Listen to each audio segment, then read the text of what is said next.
The valet's words hit me like a freight train. "Your wife left with another man about an hour ago, sir."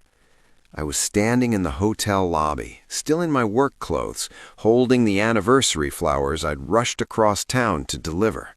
24 red roses, her favorite. The valet, a kid, maybe 22, looked uncomfortable. I thought you should know. They got into a black Mercedes. He had his hand on her back. They were laughing. My phone felt heavy in my pocket. I pulled it out, opened our text thread. Her last message was from 3 hours ago. "Girls' spa night, don't wait up. Love you." I stood there in that marble lobby, expensive flowers in one hand, phone in the other, and felt something inside me go perfectly crystalline clear. Not rage, not heartbreak, calculation. I typed one sentence: "Enjoy your last night in my house." Hit send. Then I walked out of that hotel, got in my truck, and made 3 phone calls that would change everything. If you want to know what happens when a woman cheats on a man who owns everything she thinks is hers, hit subscribe. Because what I did in the next 48 hours didn't just end a marriage, it rewrote the ending. My name is Nathan Cross. I'm 39 years old, and I've spent the last 15 years building a life in Denver, Colorado. I'm a commercial real estate developer, not the flashy kind you see on TV. I don't build skyscrapers or luxury condos. I build strip malls, medical office buildings, storage facilities, the boring, profitable stuff that actually makes money. I started with one property in 2009, right after the crash, when everyone else was running scared. Bought a distressed shopping center in Aurora for $400,000, fixed it up, leased it out, sold it 3 years later for $1.2 million. Used that money to buy 2 more properties, then 4, then 8.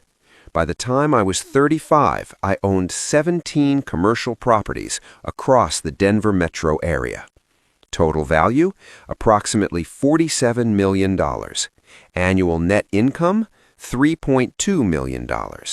And my wife, Vanessa, had no idea. Let me back up. I met Vanessa 8 years ago at a charity fundraiser. She was a pharmaceutical sales rep, beautiful, confident, the kind of woman who could work a room. I was there because I donated to the cause, some children's hospital thing. She approached me at the bar. "You look like you'd rather be anywhere else." I laughed. "That obvious?" "Only to someone who feels the same way." We talked for 2 hours. She was smart, funny, ambitious. She told me she was tired of dating men who couldn't handle a successful woman. I told her I was tired of dating women who only cared about what I could buy them. "So what do you do?" she asked. "Real estate," I said. "Small properties, mostly, nothing exciting." It wasn't a lie, just incomplete. We dated for a year, got married in 2017, and I never told her the full picture. Here's the thing about wealth. It changes people. Not the person who has it, the people around them. I learned that lesson early. When I made my first million, I was dating a woman named Ashley. The moment she found out, everything changed. Suddenly, she wanted a bigger ring, a nicer apartment, designer bags. She didn't want me, she wanted my wallet. So when I met Vanessa, I made a decision. I'd keep my finances private. Not hidden, private. I told her I owned a few properties, that I did okay. I drove a normal truck, a 2015 Ford F-150, lived in a nice but not extravagant house in Highlands Ranch. I didn't wear a Rolex or fly first class or talk about money. I just lived. And for a while, it worked. Vanessa made good money, about $140,000 a year. She paid for her car, her clothes, her expenses. I paid the mortgage, utilities, groceries. We split vacations. It felt equal, balanced. She never asked about my business, never pushed to see bank statements or tax returns, and I never offered. But over the years, I started noticing things, little comments, small resentments. My friend Karen's husband just bought her a Tesla. Why don't we ever go anywhere nice? I saw the cutest bag at Nordstrom's, $3,000. Can you believe that? She'd say it like she was mocking the price, but her eyes told a different story. She wanted that bag, that car, that life, and she blamed me for not giving it to her. The truth? I could have bought her 10 Teslas without blinking, but I wanted to see if she'd love me without them. Turns out, she wouldn't. The affair started about 6 months ago. I didn't catch it immediately. I was busy, closing a deal on a new property, managing tenants, handling construction issues, but the signs were there. Late nights, work dinners, a new perfume. She started dressing differently, more effort, more skin. Not for me, for someone else. His name was Garrett Hale. I found out by accident. I was picking up her dry cleaning. She'd asked me to grab it on my way home, and the receipt fell out of the bag. It wasn't for dry cleaning. It was for a hotel, the Crawford, downtown Denver, $450 a night. Date, 3 weeks ago, the same night she told me she was at a sales conference. I stood in the parking lot staring at that receipt and felt the ground shift under my feet. I didn't confront her, not yet. Instead, I hired someone. His name was Marcus, former cop, now a private investigator. I need to know everything, I told him. Who, when, where, how long. You sure you want to know? He asked. I'm sure. 2 weeks later, Marcus handed me a folder. Inside, photos, timestamps, hotel records, restaurant receipts, Vanessa and Garrett, laughing, kissing, walking into hotels at 2 p.m. on a Tuesday. Garrett Hale, 34 years old, investment banker, drove a black Mercedes S-Class. Everything I wasn't. Flashy, expensive, performative. Marcus had even pulled his financials. The guy was leveraged to his eyeballs. Big salary, bigger debt. He looked rich. He wasn't. But Vanessa didn't know that. She just saw the car, the suits, the dinners at places with French names, and she thought she was upgrading. I sat in my home office that night, folder open, photos spread across my desk. My wife, another man, hotels I could have bought with pocket change. I should have felt destroyed, betrayed, broken. Instead, I felt calm. Because I finally had clarity. She didn't love me. She loved the idea of me, or rather, the idea of what she thought I should be. And now she'd found someone who looked the part. Fine, let her have him. But first, I was going to make sure she understood exactly what she was walking away from. I spent the next 3 weeks preparing, not emotionally, legally. I called my attorney, Richard Moss. We'd worked together for years. He handled all my property deals. I need to divorce-proof everything, I told him. Expecting trouble? Preventing it. Richard walked me through it. First, all my properties were held in LLCs, separate legal entities. My name wasn't on the deeds, the companies were. Second, I'd established those LLCs before the marriage, premarital assets. Third, I'd been meticulous about keeping finances separate. Vanessa's name wasn't on any business accounts. She'd never signed a document, never been listed as a member. She has no claim to the business, Richard confirmed. But the house, what about it? It's in your name, but you bought it during the marriage. She could argue it's a marital asset. I smiled. What if I didn't buy it? Richard raised an eyebrow. What do you mean? What if one of my LLCs bought it and I've been paying rent to my own company? Richard leaned back. Have you? I have now. I restructured everything. The house, our home, the place Vanessa thought we owned together, was quietly transferred to one of my holding companies.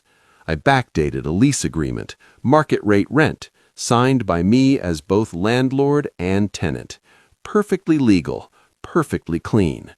Then I did the same with the cars. Her Audi, leased by the company, assigned to her as a benefit. The furniture, purchased by the LLC, provided as part of the rental. Even the art on the walls, stuff she'd picked out, stuff she loved, technically belonged to the company. On paper, Vanessa owned nothing. She just didn't know it yet. I gave Marcus one more job. I need to know when they're together, real time. You want to catch them? I want to time it perfectly. He set up monitoring, discreet, legal, and then I waited. The call came on a Thursday evening.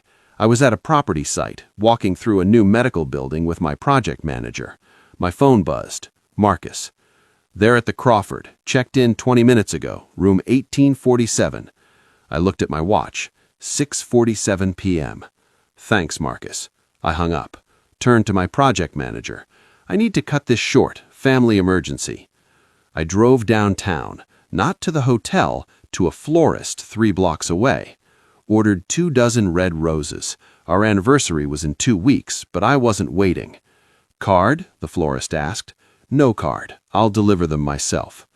I walked into the Crawford at 7:30 p.m. Marble floors, crystal chandeliers, the kind of place that charges $18 for a cocktail.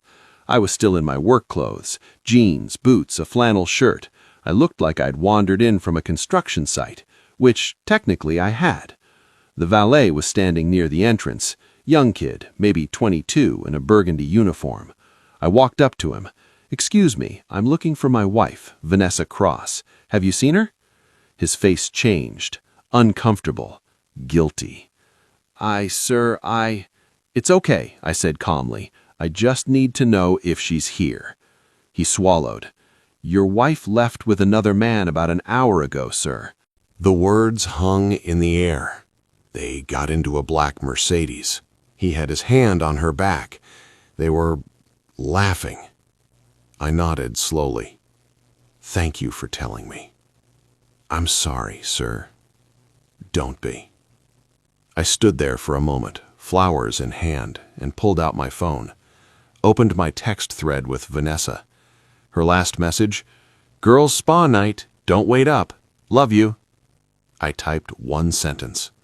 Enjoy your last night in my house. Hit send. Then I turned and walked out. I didn't go home. I went to my office, called Richard. It's time, I said. You're sure? I'm sure. Okay, I'll file first thing in the morning. Next, I called my property manager, Linda. I need you to change the locks on the Highlands Ranch property tonight. Tonight? Tonight. And I need you to document everything inside. Photos, inventory, the works. Nathan, what's going on? I'm protecting my assets. She didn't ask questions. I'll have a crew there in an hour. Finally, I called Marcus. I need you to serve her tomorrow morning at her office. You want her served at work? I want her to understand this isn't a negotiation. Consider it done. I sat in my office until midnight, staring at my phone. Vanessa hadn't responded to my text. She was probably with him, laughing, celebrating, thinking she'd gotten away with it. At 12:47 a.m., my phone finally buzzed. Vanessa, what are you talking about? I didn't respond. 3 minutes later, Nathan, answer me. Then, this isn't funny. Then, I'm coming home. I typed one word, don't. She called. I didn't answer. She called again and again. I turned off my phone and went to sleep on the couch in my office. For the first time in months, I slept through the night. The next morning, I was up at 6 a.m., showered at the gym, grabbed coffee, drove to a property site. At 9:15 a.m., Marcus texted me a photo. Vanessa standing in the lobby of her office building, holding a manila envelope. Her face was pale, shocked. The caption, delivered. I stared at that photo for a long time. Then I put my phone away and got back to work. She called 47 times that day. I didn't answer. She texted, "We need to talk. This is insane. You can't just lock me out of my own house. I have rights. Nathan, please." I responded once at 5 p.m. All communication goes through my attorney, Richard Moss. His number is on the papers. That was it. By the end of the week, Vanessa had hired a lawyer. Her name was Sharon Kellerman, aggressive, expensive, known for taking men to the cleaners in divorce court. She sent Richard a letter demanding immediate access to the house, the cars, financial records, threatening sanctions if I didn't comply. Richard called me. "She's coming in hot. Let her." "Nathan, she's going to argue that you're hiding assets, that the LLCs are a sham, that you're trying to defraud her. Can she prove it?" "No, but she can make noise." "Let her make noise," I said. "I've got paperwork going back 8 years. Everything's clean." "Okay, but be ready. This is going to get ugly." It already is. The first hearing was 2 weeks later. Temporary orders. Who gets what while the divorce is pending? Vanessa wanted the house, her car, and $10,000 a month in temporary support. I sat across from her in the courtroom. She wouldn't look at me. Sharon stood up. "Your Honor, my client has been locked out of her home with no notice, no access to her belongings, and no financial support." The judge, a woman in her 60s named Patricia Ortiz, looked at me. "Mr. Cross?" Richard stood. "Your Honor, the property in question is not owned by Mr. Cross. It's owned by Cross Holdings, LLC, a company established in 2014. Mr. Cross is a tenant." Sharon scoffed. "That's absurd. He's trying to hide assets." "I'm not hiding anything," Richard interrupted. "I'm clarifying ownership. The LLC owns the property. Mr. Cross pays rent. Mrs. Cross was a guest." Judge Ortiz frowned. "Mrs. Cross never signed a lease?" "No, Your Honor." "Did she contribute to the mortgage?" "There is no mortgage, Your Honor. The property was purchased outright by the LLC." Sharon jumped in. "Your Honor, this is clearly a sham designed to—" "Do you have evidence it's a sham?" the judge asked.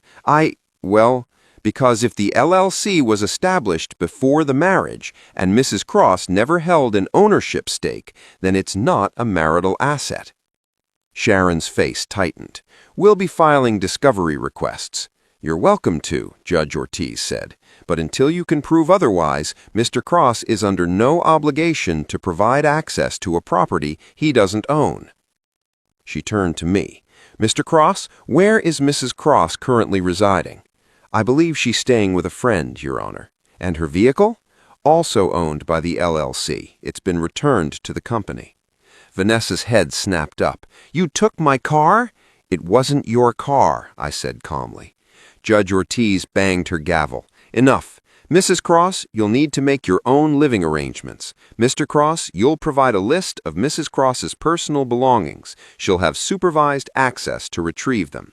"Your Honor," Sharon started. "That's my ruling. Next case." Outside the courtroom, Vanessa cornered me. "You bastard! You're really going to do this?" "Do what?" I asked. "Protect what's mine? I'm your wife." "You were my wife," I corrected. "Now you're just someone who made a choice." "I made a mistake." "You made a choice," I repeated. "You chose him. You chose hotels and lies and thinking I wasn't enough." Her eyes filled with tears. "Nathan, please, we can fix this." "No," I said, "we can't." I walked away. Behind me, I heard her sob. I didn't look back. Over the next 3 months, Sharon tried everything.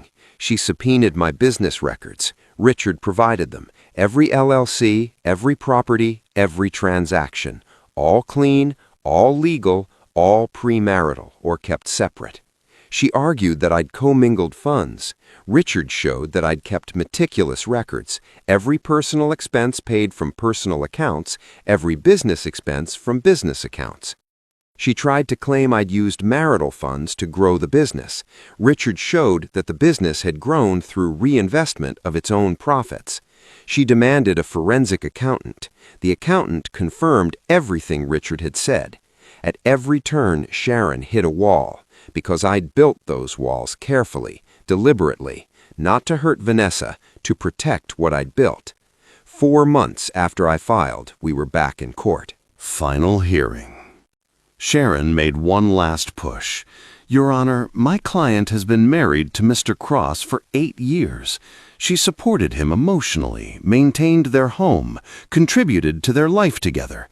She deserves compensation. Judge Ortiz looked at me. Mr. Cross?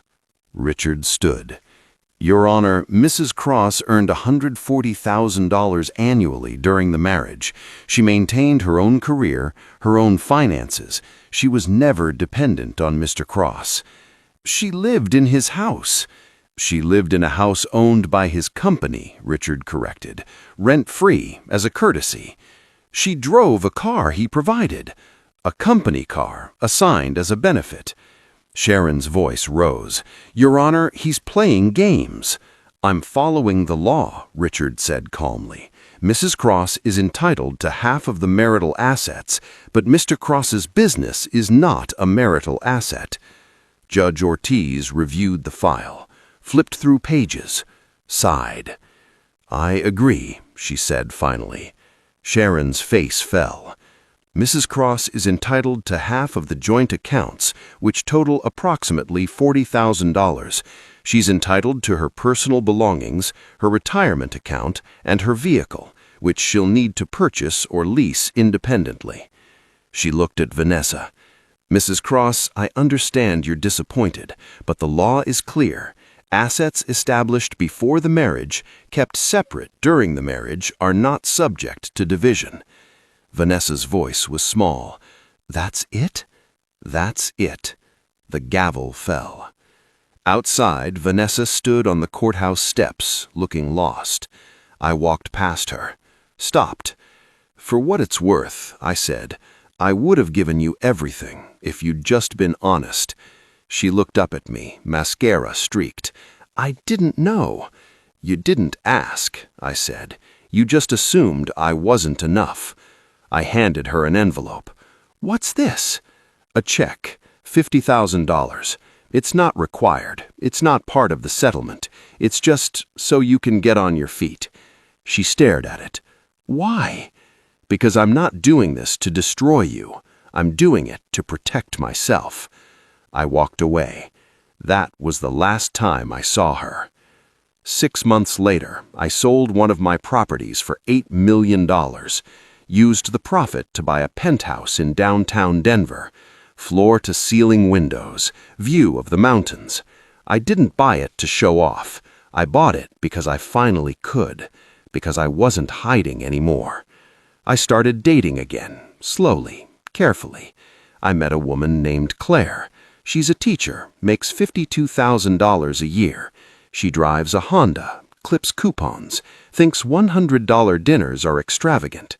On our 3rd date, I told her the truth. I need you to know something, I said. I'm financially comfortable. She laughed. Comfortable? What does that mean? It means I own some properties. I do okay. How okay? I took a breath. Very okay. She studied my face. Why are you telling me this? Because I don't want secrets. She nodded slowly. Okay. Does it change who you are? No. Then it doesn't change how I see you. We've been together a year now. She still doesn't know the exact number, and she's never asked, because she loves me, not my portfolio. As for Vanessa, I heard through mutual friends that she and Garrett broke up 3 months after the divorce.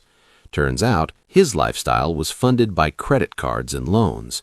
When the bills came due, the Mercedes got repossessed. The fancy dinners stopped. The illusion shattered. She's working now, same job, same salary, but she's starting over, alone. I don't take pleasure in that, but I don't regret it either. Here's what I learned. You can't build a life with someone who doesn't see your value. You can't love someone into respecting you. And you can't protect yourself after the damage is done. You have to build the walls before the storm. I built mine carefully, legally, quietly, not because I expected betrayal, because I respected what I'd built too much to leave it unprotected. When Vanessa walked out of that hotel with another man, she thought she was walking towards something better. She didn't realize she was walking away from everything. If this story hit home, comment, "I built walls." If you've ever been underestimated, if you've ever protected what you built, if you've ever watched someone realize too late what they lost, this one's for you. Hit subscribe for more stories about the quiet power of preparation.